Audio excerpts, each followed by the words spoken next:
Hello, and a very warm welcome to week 2 of Contextualization. Is it called Contextualization of Theology and Ministry Practice, maybe? Anyway, whatever this is called, it's Contextualization. And this week we're going to be digging into biblical foundations for contextualization. Does the Bible help us with why or how or whether to contextualize? Does God contextualize himself or the communication of himself? Did Jesus contextualize?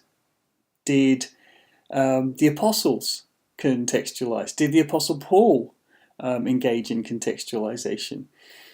Did the writers of the Gospels engage in contextualization? Should we engage in contextualization? And if so, how? What kind of biblical criteria or principles or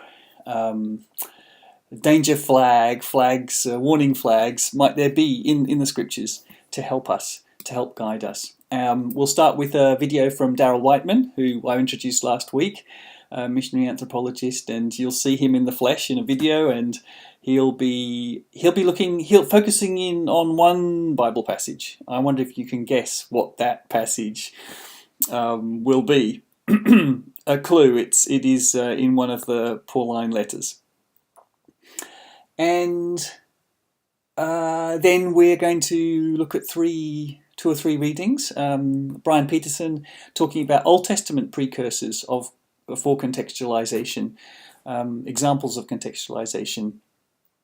He's been a missionary, I think, in India for nearly 40 years. So that's nice to know.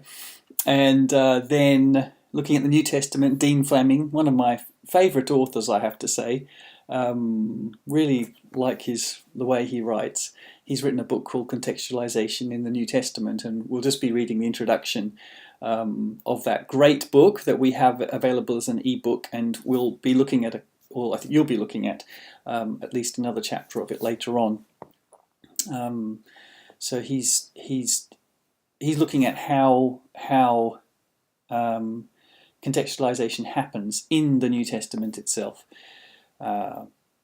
So there's that, and then what else is there? And then we have Ronaldo Lidorio, who I happen to know personally. He's in a WEC missionary and has been for many years. He started out in West Africa, I think around 15, 16 years there among an animist tribe, and pioneer church planting, and saw a number of kind of a network of churches started, and also was heavily involved in translating the New Testament for that people group into their language. And then he went on for the last 10 or 12, 15 years working as they're kind of starting a new set of teams to reach our tribes in the Amazon. He's Brazilian himself, and he's very well known in Brazil, missionary anthropologist there.